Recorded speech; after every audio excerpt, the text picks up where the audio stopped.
No, io mi ricordo quando sono a Milano, soprattutto nel derby, aveva questa tensione, no? La tensione era molto forte, però noi brasiliani eravamo più tranquilli, no? Si vedeva solamente come una partita di calcio, Sì. va bene che aveva la tradizione, la rivalità, però una partita di calcio è uguale come Inter-Milan, come Milan-Perugia, Milan. Noi abbiamo questa cosa culturale di affrontare la vita con più serenità, no? Non mettere tutta la tensione, perché la tensione nella fine ti ruba la tua energia, no? Ti ruba la tua concentrazione.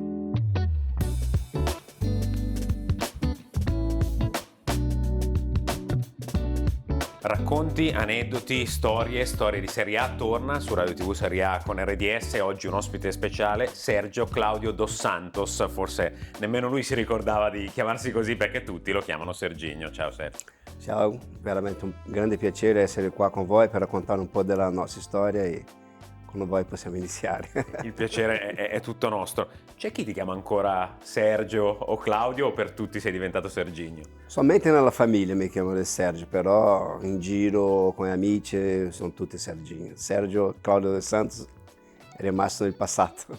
A proposito di soprannomi, per i tifosi milanisti sei diventato anche il Concorde per le volate che facevi in fascia. Chi te l'ha dato quel soprannome? Ti ricordi? Forse Carlo Pellegatti? Mi sa di sì, mi sa che è stato Carlo che ha iniziato, quando appena arrivato nel 99, mi ha messo questi bellissimi nomi. Ma la tua velocità che ti ha abbinato appunto a quel soprannome e che fa gioire ancora i tifosi milanisti quando guardano i tuoi video e le tue partite, tu corri ancora veloce nella vita o ti sei fermato e hai detto devo andare con più calma? No, adesso è molto più tranquillo, sicuramente il tempo è passato, la mia storia con la velocità inizia nelle scuole, quando ho iniziato a fare le scuole nel primario, lì ho iniziato a studiare con la parte atletica della nostra scuola, abbiamo iniziato a fare 100 metri per la corsa della scuola e lì è iniziata la passione per la velocità, però oggi è molto tranquillo. Molto. Infatti perché leggendo un po' la tua storia, tu inizi come un atleta, un centometrista. Cosa ti ha fatto cambiare idea poi? Nella scuola si faceva anche l'atletica e si giocava anche a calcio, no? E piano piano ho iniziato a avere più la passione per il calcio che per l'atletica. Per l'atletica abbiamo fatto anche bene perché avevo un gruppo di ragazzi che ha iniziato a fare anche la pre-Olimpiade, non sono arrivato al livello delle Olimpiadi, però erano forti, però la mia passione per il calcio è sempre stato molto più forte che l'atletismo. Daniele Tognaccini, ex responsabile di Milan Lab, dello storico Milan Lab, disse era il più veloce di tutti in campo ma anche fuori, era il primo a cambiarsi e andare a casa, è vero? È vero, perché il freddo di Milano in quel periodo oggi, no? Milano adesso è cambiato tanto il clima, no? Però il periodo lì, quando sono arrivato 99-2000, non so se ricordate, era veramente freddo. Io come un buon brasiliano, il periodo d'inverno era per me un massacro. Era vero, vero. Tu hai accennato un po' alla tua infanzia, alla tua adolescenza. Che storia è stata quella del Serginho bambino, adolescente? Sempre con questo sogno del calcio e magari anche di arrivare in Europa? No, chiaramente noi brasiliani siamo nati con il calcio nel sangue, no? E la passione del calcio viene sempre da piccolino, chiaramente che avere la voglia, il sogno di arrivare è un percorso gigantesco, no? Io sempre sono stato un grandissimo tifoso del Milan, ho sempre accompagnato il Milan di anno, di Van Basten, Gullit, Rijkaard, più di olandesi, e sempre avuto la passione di arrivare un giorno, avere l'opportunità di fare parte di questa storia, di questi club, no? E grazie a Dio ho avuto questa possibilità di fare storia in questi club e ringrazio anche a tutti quelli miei compagni che sono stati insieme a me, sicuramente è stata una gioia grandissima. E Milano è diventata la tua casa, è ancora la tua casa? Senti forte anche il richiamo del Brasile? Nella verità, da quando ho smesso di andare e tornare da 1999 che sono a Milano, adesso già sono quasi 6 anni che sono rientrato a Milano, la mia famiglia si trova molto bene qui e Milano è diventato oggi più la mia casa che la mia seconda casa. Io oggi a Rio vado una volta all'anno, vado pochissimo, però qui la famiglia si trova molto bene. Chi fu a scoprire Serginho e a portarlo al Milan? In quel periodo era molto difficile, no? Perché la globalizzazione non era forte come oggi, no? Prima era la fita cassette, no? E aveva un scout del Milan che si chiamava Luizio Santos, che era uno che lavorava tanto nel mercato sudamericano, e lui insieme a Riedo Braida, che è stato lì, quelle due prime persone che mi hanno scoperto in Brasile. Che poi, pensando sempre all'asse che collega Brasile all'Italia e Rio a Milano, arrivi anche tardi, a 28 anni arrivi al Milan. Nella verità sono arrivato nel 99, aveva quasi 28 anni, Sì. che il Milan mi ha acquistato in marzo del 99, no? Però io ho iniziato molto tardi, no? Io non ho avuto l'opportunità di fare il settore giovanile, sono arrivato già con 20 anni in una squadra in Serie A, non Serie A del campionato brasiliano, un campionato più regionale, però come ho iniziato molto tardi, prima era molto più difficile, no? Oggi è molto facile tu seguire il campionato brasiliano, anche se vive in Italia, si vive in Europa, la comunicazione è molto più forte che prima, no? Però io già avevo 3 anni che era titolare nel São Paulo, che era una delle squadre più forti, più importanti del campionato brasiliano, già faceva parte della nazionale brasiliana, però lì è stata più una difficoltà di comunicazione, diciamo così. Ti ricordi ancora il tuo primo giorno a Milanello? Sì, mi ricordo sì, perché quando sono appena arrivato il mio grande idolo era sempre stato Paolo, no? Perché Paolo era il terzino sinistro che sempre lo accompagnava, no? E quando sono arrivato a Milanello, che stava salendo la scala, che scende Paolo, no? Che loro stavano in ritiro per fare la partita del trofeo Berlusconi, se non mi sbaglio, Milan-Juve. E lì mi ha creato un po' di impatto. È vero che sono arrivato, vedo Paolo, però è stata una emozione molto grande. Ma è stato difficile ambientarsi o è stato subito semplice, grazie appunto magari ai senatori di quella squadra? E all'inizio un po' criticavano la tua fase difensiva, è vero? No, chiaramente tu quando arrivi da un calcio sudamericano, un calcio brasiliano, sicuramente il primo 3 mesi è difficile perché la nostra cultura calcistica è molto diversa dalla cultura italiana, no? Mi ricordo quando sono arrivato io con un terzino e andavo 20 volte in fondo campo, no? E quando sono arrivato qui, soprattutto con Zaccheroni, che era un allenatore molto tattico, io nel primo allenamento io andavo sempre avanti, lui diceva guarda che sono in terzino, prima deve occuparsi del settore difensivo, no? Io ho detto può darsi che avete sbagliato voi, perché la mia caratteristica principale è andare, non difendere, no? Però lì il primo anno è stato molto difficile per capire questa cultura, incontrare questo equilibrio in campo, però dopo piano piano hanno iniziato a capire la mia maniera di giocare, io la cultura italiana, e nella fine è andato tutto bene. Serginho, Kakà, Dida, Cafu, Roque Junior, Leonardo, Rivaldo, per un periodo anche Emerson e Ronaldo il fenomeno. C'è stato il Milan degli olandesi, che ricordavi tu, c'è stato anche un Milan però dei brasiliani. Io mi ricordo molto bene del periodo del 2000 fino al 2008 che eravamo tanti brasiliani, no? Tanti brasiliani in campo, i giocatori protagonisti, non solamente nel calcio italiano ma anche nel calcio sudamericano e nel calcio mondiale, no? Il Milan brasiliano sì, però mi ricordo anche molto bene che il derby era fatto un derby della Madonnina, no? Derby Milan-Inter, però anche un derby sudamericano perché aveva dall'altra parte la squadra argentina contro la nostra squadra brasiliana, no? E si creava una doppia atmosfera per questo incontro che si aspettava tanto. Il derby ha sempre causato tante emozioni e soprattutto con il derby sudamericano. Siete ancora in contatto con i brasiliani del Milan? Vi sentite ancora? Noi poi ci divertiamo a vedervi giocare con le Legends.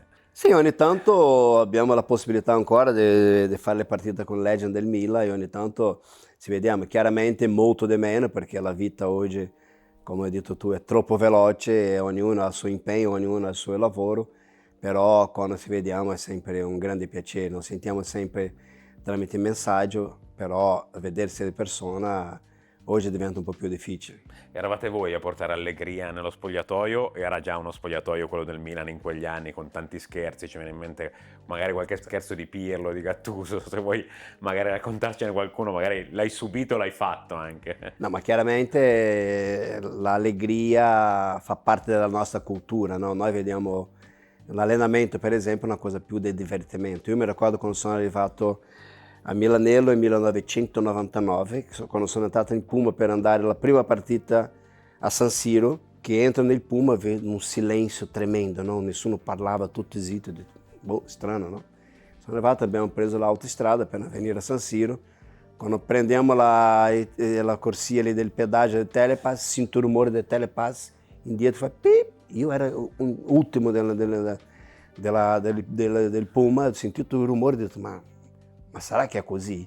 Ma tutti zitti, io in quel momento lì mi ho detto ma da noi quando andavamo in campo, soprattutto nel Puma, era un casino, no? E qua si vede che le culture è una cosa completamente diversa, però noi eravamo parte di questi spogliatori che portava sempre allegria a tanti, no? Perché è culturale, no?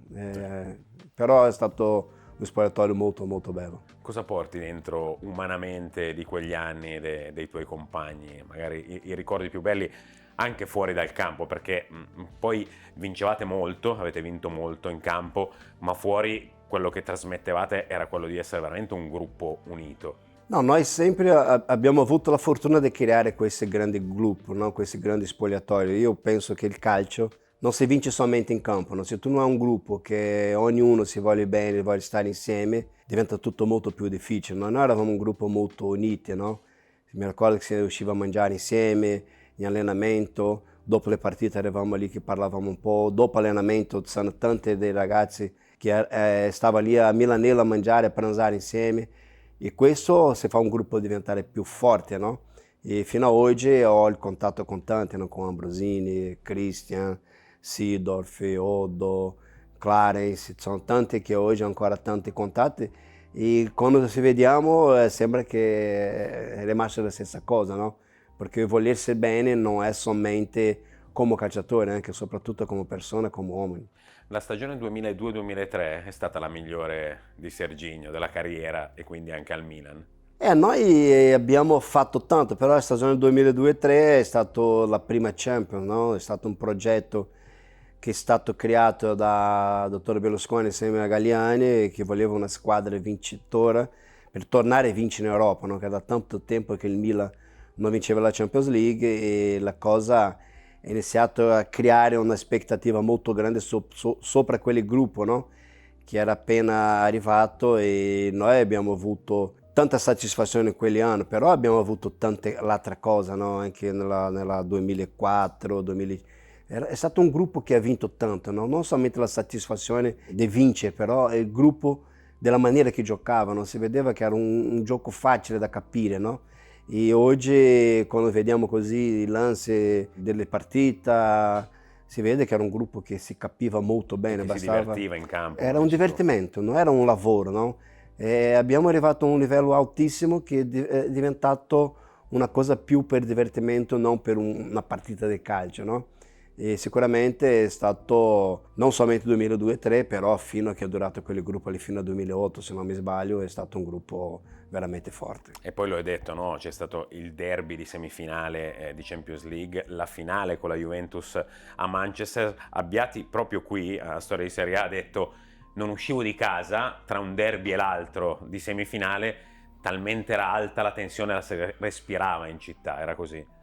No, io mi ricordo quando sono arrivato a Milano, soprattutto nel derby, aveva questa tensione, no? Quando si parlava del Milan-Inter, da 2 settimane che iniziava il giornale a parlare, no? Del giocatore che gioca, aveva già quella atmosfera creata su questa partita, no? Mi ricordo molto bene nel nostro gruppo che diceva Galliani a Riedo, guarda, le cose del campionato non va bene, però il derby non si può perdere. Era una cosa allucinante perché se la cosa andava male, si vinceva il derby, sembrava che noi eravamo il campione del mondo, no? In verità non era così. Però la tensione era molto forte. Però noi brasiliani eravamo più tranquilli, no? Si vedeva solamente come una partita di calcio. Sì. Va bene che aveva la tradizione, la rivalità, però una partita del calcio è uguale come Inter-Milan, come Milan-Perugia, Milan-Bologna, è uguale, no? E forse Sì. questa è la vostra forza anche, no? Viverla un po' più serenamente. Noi abbiamo questa cosa culturale di affrontare la vita con più serenità, no? Non mettere tutta la tensione, perché la tensione nella fine ti ruba la tua energia, no? Ti ruba la tua concentrazione. Proviamo sempre di avere questa maniera di ragionare. E in quella finale di Manchester con la Juve, tra l'altro, sbloccasti tu la finale praticamente su calcio di rigore dopo la parata precedente di Dida. Ti ricordi quei momenti? Perché la responsabilità era altissima. Chiaramente perché la tensione della partita era molto forte, no? Perché abbiamo vinto la semifinale contro la Inter e arrivare in finale contro la Juve, chiaramente dopo tutto questo progetto che è stato creato, tu quando arriva lì il momento finale che va sul rigore, chiaramente che diventa una tensione gigantesca, no? E mi ricordo sì che è stato un momento molto teso, un momento soprattutto con la prima parata di Dida su Trezeguet, mi ha dato la responsabilità di fare con che la nostra squadra poi aveva la possibilità di andare avanti. Io mi ricordo molto bene che Buffon è diventato un gigante, la porta è diventata piccola, la perna tremeva un po', però nella fine noi siamo preparati per quel momento lì. Lì segnasti su rigore, come in un'altra finale, quella di Coppa Italia con la Roma, però lì arrivò addirittura una doppietta con anche finalmente un gol su azione, e quel gol su azione te lo ricorda una persona con un video che ti facciamo vedere adesso, grazie all'aiuto di Paolo Tardio e Roberto Arcidiacono. Eccolo qui, c'è il tablet. Amico mio, Eccolo, Cristian. sei stato uno dei giocatori più forti del mio Milan, assolutamente sì. Andavi forte, facevi 200 assist, però hai fatto un gol solo in una finale. E chi te l'ha fatto fare?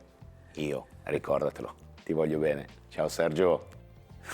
Grande Cristian. Cosa dici di questo messaggio? Tanto un grande assist. No, è stata una partita un po' tesa, no? Perché noi eravamo un po' più preoccupati con la finale di Champions League, no? Che eravamo lì, se non mi sbaglio si giocava 10 giorni dopo, con la prima partita contro la Roma, e eravamo un po' teso, no? Di preparare la partita, e mi ricordo che è stato un taglio tramite Cafu, e non mi ricordo chi era il difensore loro, che Cristian mi ha fatto un grande passaggio, io con un grande gol sinistro sono allargato un po' la palla Di esterno sinistro. Di esterno sinistro, che poteva tirare di destra, però il mio destro serve solamente per salire sul Puma e camminare, però ho messo interno sinistro sul suo angolo, è stato veramente bello perché lì ha dato un po' una tranquillità più grande a noi per lavorare sulla partita del Champions League, non preoccuparsi tanto con la seconda partita delle Coppe Italia, che non aveva tanta importanza come ha oggi, no? È vero, è vero, è vero. Rimaniamo sulle soddisfazioni personali, le tue. 3 assist e un gol in un 6-0 in un derby appunto di Milano contro l'Inter, era al maggio del 2001. Non capita spesso, lì capisci di entrare di diritto nella storia dei derby. Quella partita è stata un po' strana, perché anche noi il Milan non è che eravamo superiore.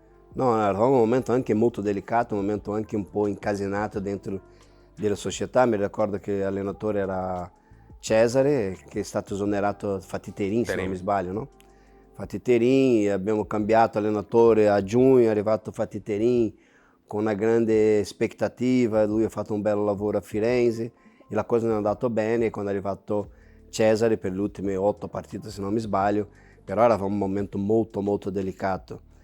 E per fortuna abbiamo trovato davanti l'Inter e abbiamo avuto quel grandissimo risultato, no? Sono di quelle partite, di quella serata che tutto capita per il nostro lato, no? Lato positivo. La no? serata perfetta. La serata perfetta, perché si vede bene, noi non è che abbiamo fatto una partita, dicevo, mamma mia, il Milan è fortissimo. No, abbiamo fatto la nostra partita, il nostro gioco, e il momento che abbiamo trovato la possibilità di fare gol abbiamo fatto, no?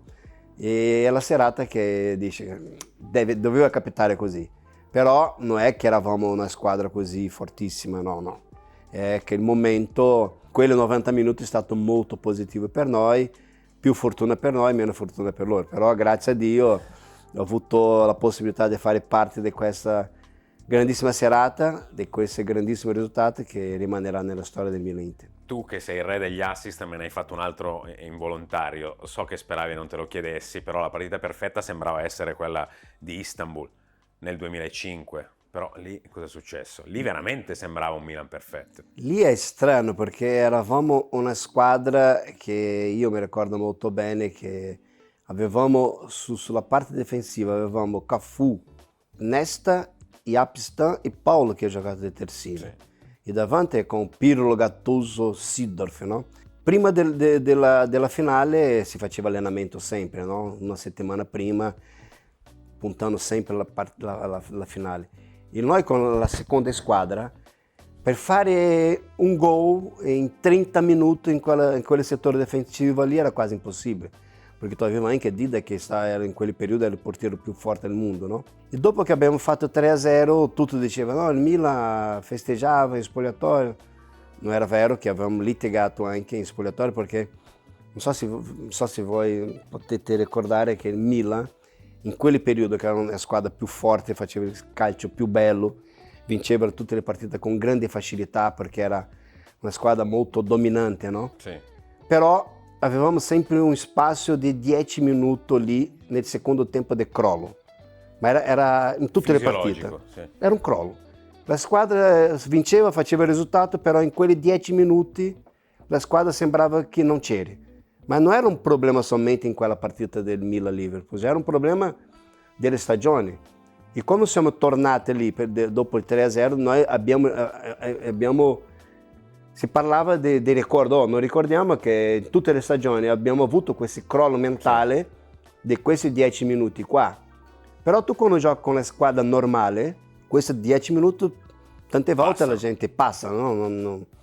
Non si ricorda quei 10 minuti. Però tu quando giochi con la squadra, con la caratteristica con Liverpool, quei 10 minuti può essere decisivo, come è stato, no?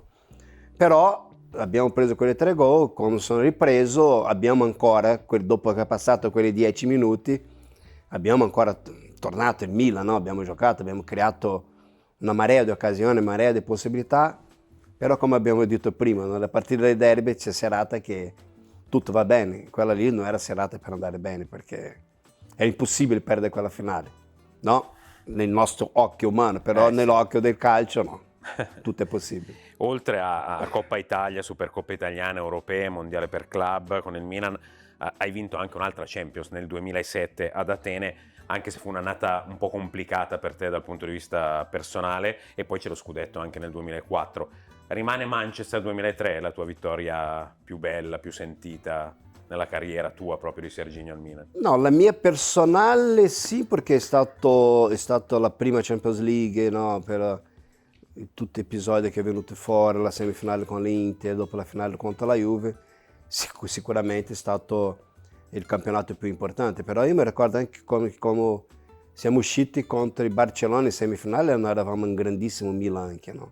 Era un Milan anche che si giocava molto bene, però come vittoria personale sicuramente 2002-2003.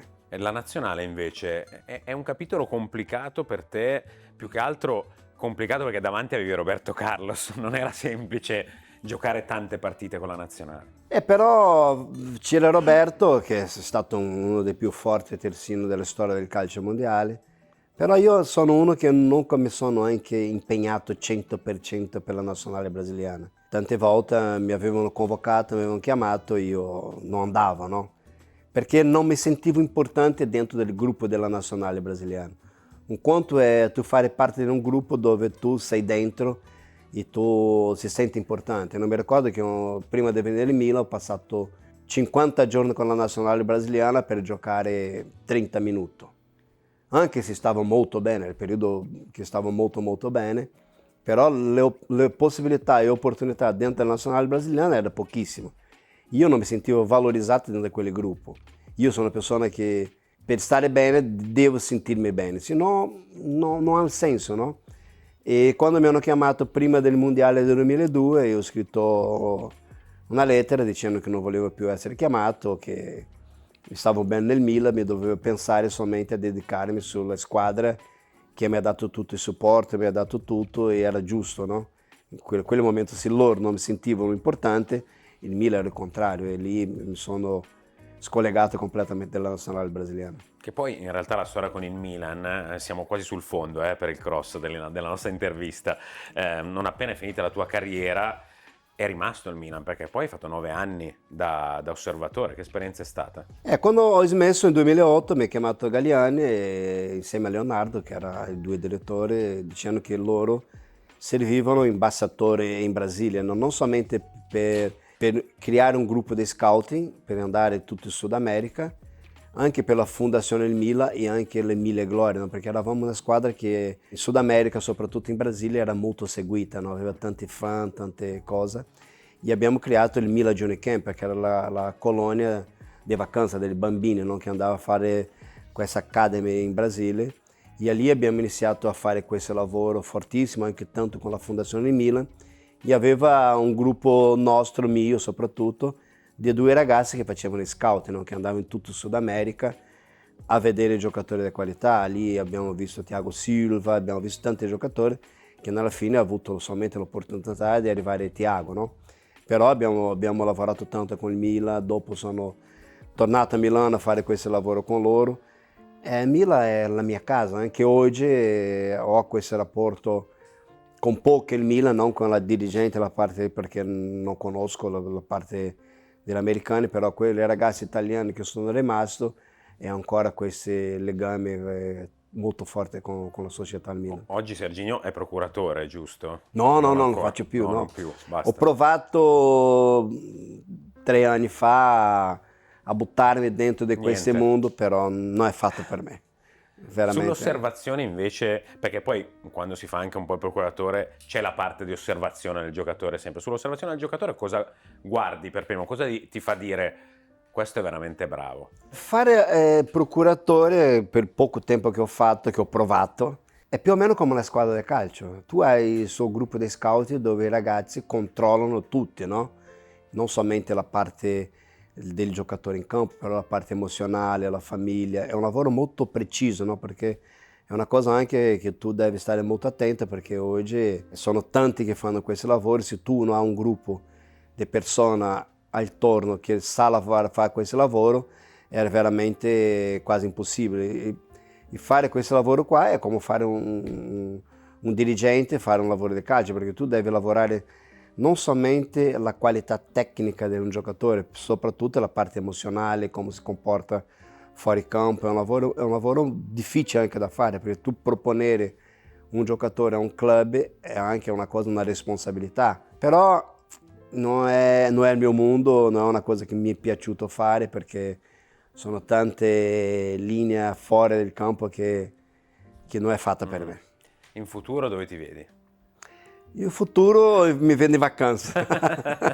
Veramente, sono ancora molto attivo, però nel futuro prossimo sicuramente sarò in vacanza eterna. Qui o magari tornerai? In giro. Io Viaggiare. Milano sto molto bene. Io penso un po', dopo sistemare un po' le cose, a fare 6 mesi a Milano, 6 mesi in Brasile. Però qui mi sento a casa. Mi sento molto meglio qui che in Brasile. Sono molto più amici qua. La mia vita è più qui che in Brasile. Zaccheroni, il tuo primo allenatore, e poi tanto Ancelotti, cosa hanno rappresentato per te queste 2 persone prima che questi 2 allenatori? Zaccheroni era un allenatore molto tattico, no? Uno che lavorava molto sulla parte tattica. Io ho avuto la fortuna di prendere lui dopo il mio primo, secondo anno nell'Italia, no? Perché quando sono appena arrivato, no, capire tutte quelle informazioni che lui voleva darmi era molto difficile, perché io vengo dal calcio brasiliano, dove prima si lavora la parte tecnica e la parte tattica è zero, no? Io quando sono arrivato qua ho avuto tanti problemi con lui, perché non capivo quello che lui voleva mi passare, non mi informare della parte tattica del gioco, perché nella mia mente, nella mia testa non entrava la parte tattica, solamente la parte tecnica, perché è la cosa che lavoravamo sempre in ripetizione nel calcio brasiliano, no? Però dopo che ho iniziato a capire bene, per poco tempo che ero rimasto con lui, sono tante cose che lui mi ha insegnato che è rimasto con me, no? Carlo sicuramente non è uno che lavorava tanto la parte tattica come Zaccheroni, però uno che ha un occhio impressionante. Carlo è uno che vedeva le partite come poco allenatore nel mondo. E non solamente quello, Carlo ha una grande differenza, no? Perché lui è un gestore, lui è uno che sa gestire umanamente in una maniera impressionante. Lui è un psicologo, lui è una persona che riesce a fare e stare bene tutti, no? Quelli che giocano, quelli che non giocano, e sicuramente è una fortuna grandissima per un allenatore, no? Mantenere un gruppo unito, mantenere un gruppo soddisfatto, 11 che vanno in campo e anche quelli che rimangono fuori, no? E lui ha questa grandissima qualità, un intenditore grandissimo di calcio, uno che riesce a fare il cambio di una maniera impressionante, uno che vede molto bene le partite, e sicuramente Carlo è stato molto importante, non per me, no, per la storia del calcio mondiale. Rimaniamo sulle persone. Gli ultimi 2 nomi sono quelli di Silvio Berlusconi e Adriano Galliani. Per Serginho cosa hanno rappresentato? Silvio il dottor Silvio Berlusconi è una bandiera, no? Silvio, dottore, abbiamo vissuto tanto tempo con lui, no? Lui veniva poco a Milanello, però il tempo che veniva, il tempo che era insieme a noi, era sempre una gioia, no? Di stare insieme a lui, sentire la sua energia, no? Sentire quello che lui parlava, era sempre è come andare a scuola, no? Sempre imparare qualcosa. E lui sempre ha dato questo affetto, no? Questo carino a tutti noi giocatori del Milan. Io particolarmente ho avuto un rapporto perché sentivo che lui aveva un stima molto forte su di me, no? E abbiamo avuto tantissime occasioni, tantissime esperienze in campo. Quando lui veniva di domenica, inverno, che arrivava lì con il suo elicottero, mi diceva: Sergio, tutti dicono che tu non sei forte nella marcatura, però ti faccio insegnare io, vieni con me. Prendeva la palla, andava in campo e mi diceva: guarda, tu sei l'attaccante, io sono te, io sono il difensore. Tu, come non sei molto bravo a fare la marcatura, devi provare sempre l'anticipo. Prendeva il suo guardaspalla, giocava la palla e lui mi veniva, mi dava la gomitata. Devi fare così, devi anticipare. Però è stato un grandissimo onore, un piacere vivere questo periodo con lui, che lì abbiamo imparato tanto di una persona così importante come lui, e stare insieme a noi come una persona più semplice del mondo, no? Dottor Galliani è stato una persona anche lì molto top, no? Perché lui aveva sempre un stimolo molto forte con i brasiliani, lui è sposato con una brasiliana, mi ricordo molto bene tutte le partite dopo le Champions League, che eravamo lì, che si vinceva, no? Che si vinceva quasi sempre. Dopo la cena lui rimaneva con noi brasiliani a cantare Aquarela del Brasile, no? Aquela canzone che lui è innamorato di questa canzone, fino a oggi quando mi vede: Sergio, cantiamo Aquarela, cantiamo Aquarela. Sono due persone che abbiamo avuto un rapporto fortissimo anche con Ariedo Braida, no? Anche Ariedo è stato importantissimo nel nostro gruppo, però con Berlusconi e con Galliani abbiamo avuto sempre un rapporto molto spettacolare. Ringraziandoti per questa bellissima chiacchierata, Sergio, vogliamo chiudere anche con un messaggio profondo che abbraccia la tua persona. Tu durante la tua carriera e la tua vita hai sempre mostrato una fede inscalfibile, anche dopo la scomparsa di Diego, di vostro figlio, tua moglie e la tua famiglia, avete comunque sempre trasmesso messaggi di fede e di speranza, e questo non è facile. Sai, la vita ogni tanto ti capita un po' di episodio così, no? Noi sicuramente non siamo molto preparati per avere un capitolo così, a perdita di un figlio è una cosa veramente brutta, però noi sempre crediamo in Dio, no? Io vedo che la nostra vita non è solamente quello che viviamo oggi, no? Perché se noi crediamo che la vita, la terra promessa per Dio è quella che viviamo oggi, siamo un po' persi, no? Perché noi viviamo oggi in un mondo di stress, in un mondo dove i genitori matano il figlio mata il genitore, una guerra per il potere, guerra per i soldi.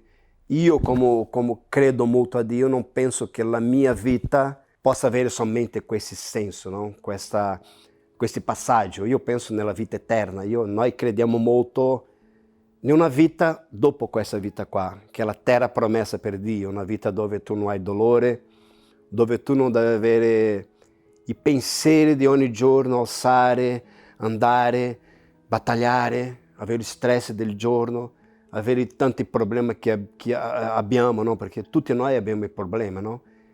E solamente Dio mi può dare questo conforto, no? Solamente Dio mi può, come ti posso dire, mi dà la forza di alzare e camminare, perché ti posso dire che senza Dio è impossibile, perché il dolore che viviamo, il dolore che affrontiamo ogni giorno, sicuramente è il dolore più forte che una persona può avere. Io oggi ho questo dolore, però scusami che... No. E anche questo è Sergio Claudio dos Santos, no, che Serginho. Tu vivere con una perdita così è molto difficile. Chiudiamo con il bel messaggio allora. No, da un minuto che recupero. È così. Della tua curva, la curva sud, quella del Milan, che appunto in quel momento ti ha abbracciato completamente, come quando cantava il tuo famoso coro, quello dedicato a te quando giocavi. No, non solamente la curva, no? Il Milan che è stato molto importante nel momento così difficile, il mio ex compagno. È dura perché, sai, tu non aspetta mai, perché è una cosa che viene contro la sua natura, no? Io vivo un momento oggi che è contro la mia natura. Tu quando io ho perso un padre, sicuramente è stato un grandissimo dolore, però quando le cose cambiano è una cosa che non ha una misura, no? Tu misurare una cosa così. Però tu quando vede nel momento di difficoltà che tu non sei da solo, no? Che sei sempre vicino con delle persone, tu vedi, sai, la vita è veramente un'altra cosa, no? E avere il sostegno della curva, avere il sostegno del Milan, di tutti i compagni, il sostegno familiare, che è una cosa molto importante, e ogni giorno avere la forza di alzare. Però prima di tutto io vi dico, di cuore, no? È il Dio che mi dà la forza, è il Dio che mi sostiene, no? Nel momento che cado c'è sempre la forza che viene da Dio, dice, oh, alzati perché abbiamo un proposito. Io oggi vivo un processo, no? Di capire che proposito ho in questo mondo. So che ho un proposito. Il messaggio mi arriva, no? Perché noi tante volte guardiamo la vita con l'occhio umano, no? Perché se vediamo la vita con l'occhio umano abbiamo tanti problemi, tante angustie, tanti problemi da affrontare ogni giorno. Però come lasciamo un po' fuori, no? Sì. Io, Sergio, e provo a guardare la mia vita con l'occhio spirituale, la risposta sempre mi arriva. Sempre, anche il momento più difficile nella mia vita, quando provo a vedere la cosa con il mio occhio spirituale, Dio mi dà sempre la risposta nel momento giusto, nella ora giusta. È questo il messaggio che volevo lasciare. Noi ti ringraziamo per questo messaggio e ti ringraziamo per la forza che ci hai trasmesso e ti aspettiamo sempre qui in uno dei tuoi viaggi, magari una tappa, può essere sempre Radio TV Serie A con RDS, la nostra Serie A e naturalmente il tuo Milan. Grazie davvero. No, chiaramente è stato un grandissimo piacere, scusami della emozione perché Ma ci mancherebbe. è un momento anche molto delicato quando si tocca in questi punti qua, perché questa è una cicatrice che rimanerà con me per tutta la vita, no? Però un po' di tempo fa era impossibile parlare di questo discorso qua. Oggi piano piano già ho la forza di affrontare, no? Perché io devo pensare che è stato un episodio nella mia vita che deve rimanere la cosa positiva che abbiamo vissuto insieme. E questo che porterò per tutta la vita. Grazie ancora a Serginho e grazie a tutti voi. Storia di Serie A torna prestissimo con un'altra meravigliosa, affascinante storia. Grazie, a presto.